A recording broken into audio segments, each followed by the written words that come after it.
नमस्कार दोस्तों, मैं संजय अपने YouTube चैनल पर आपका स्वागत करता हूं। तो दोस्तों, आज हम एक नया लेके आ रहे हैं जिसमें यूपीएससी का GS2 का पेपर हम आपको अपने इस YouTube चैनल पर आपको तैयारी करवाएंगे दोस्तों। तो दोस्तों, ठंड बहुत अधिक है। ठंड में अपना आप ध्यान रखिए और अपनी पढ़ाई को कंटिन्यू रखिए। तो दोस्तों, हम स्टार्ट करते हैं। तो हम पहले इसके सिलेबस को समझते हैं दोस्तों। यूपीएससी का GS2 का पेपर, इसमें सिलेबस में क्या क्या दे रखा है। तो सिलेबस में दोस्तों शासन व्यवस्था, शासन प्रणाली,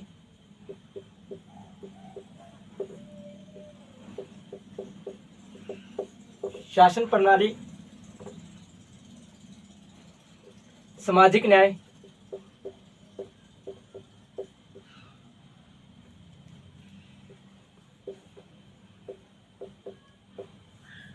तथा अंतर्राष्ट्रीय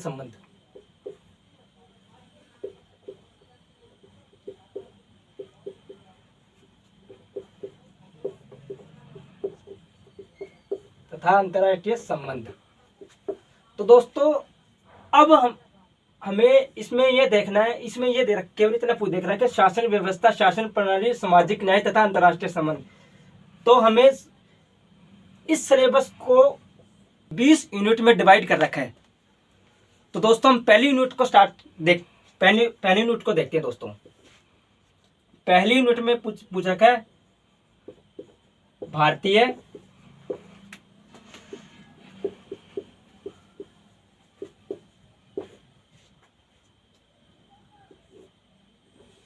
भारतीय संविधान, इसका ऐतिहासिक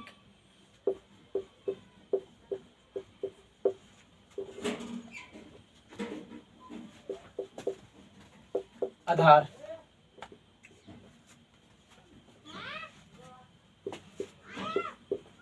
विकास,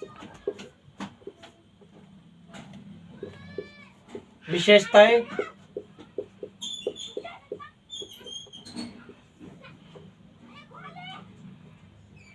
महत्वपूर्ण संशोधन,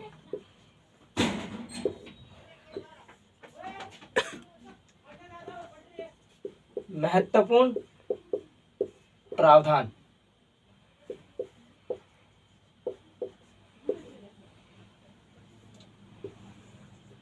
और इसकी बुनियादी संरचना है।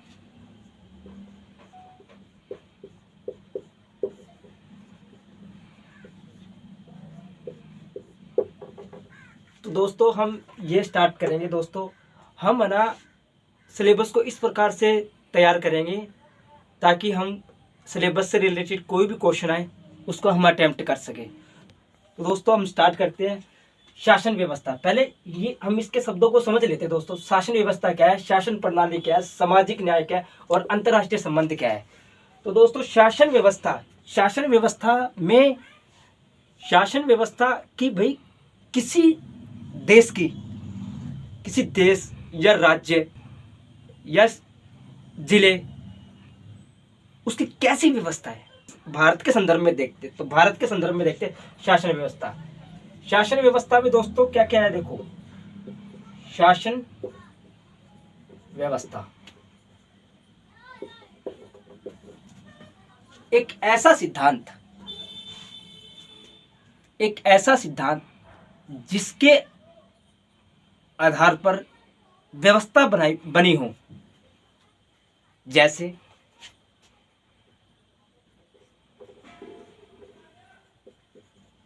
विधायिका, कार्यपालिका, न्यायपालिका की भाई शासन व्यवस्था कि भी किसी देश के अंदर कानून कौन बनाता है? विधायिका। कानून को क्रियात्मक रूप कौन देता है?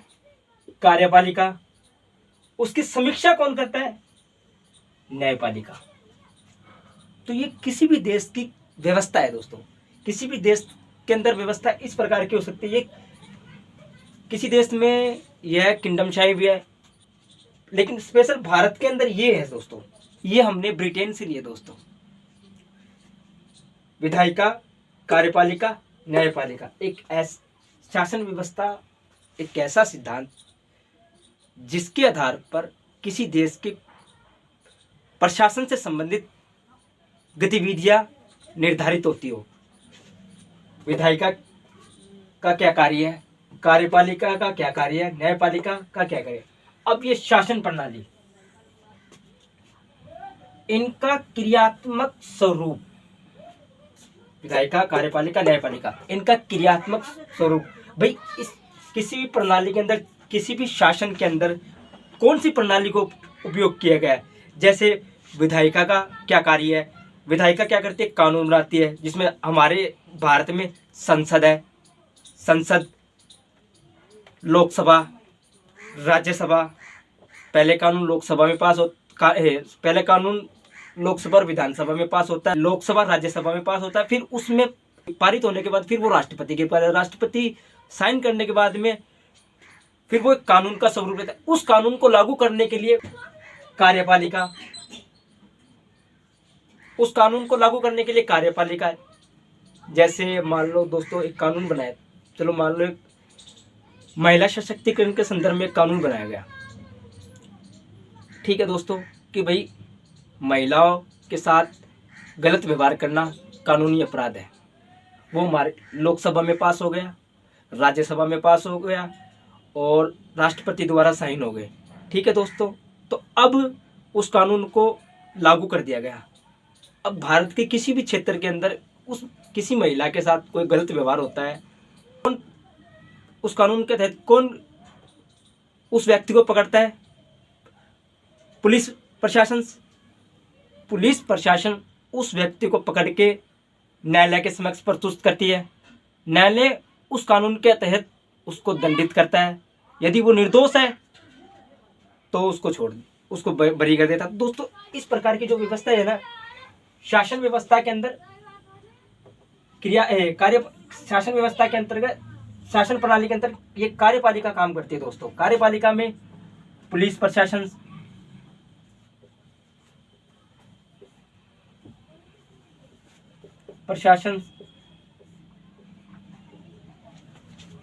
पुलिस प्रशासन और दोस्तों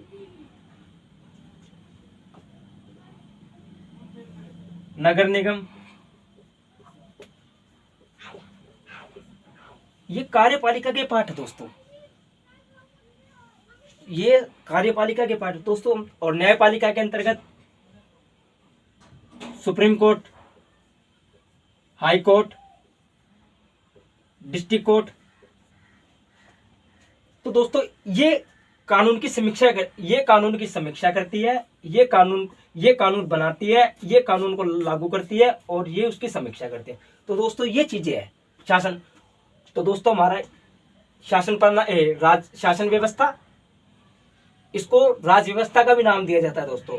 तो शासन व्यवस्था है, शासन प्रणाली। अब हम आते हैं सामाजिक न्याय। तो दोस्तों ये जितने भी कानून बनाए गए हैं,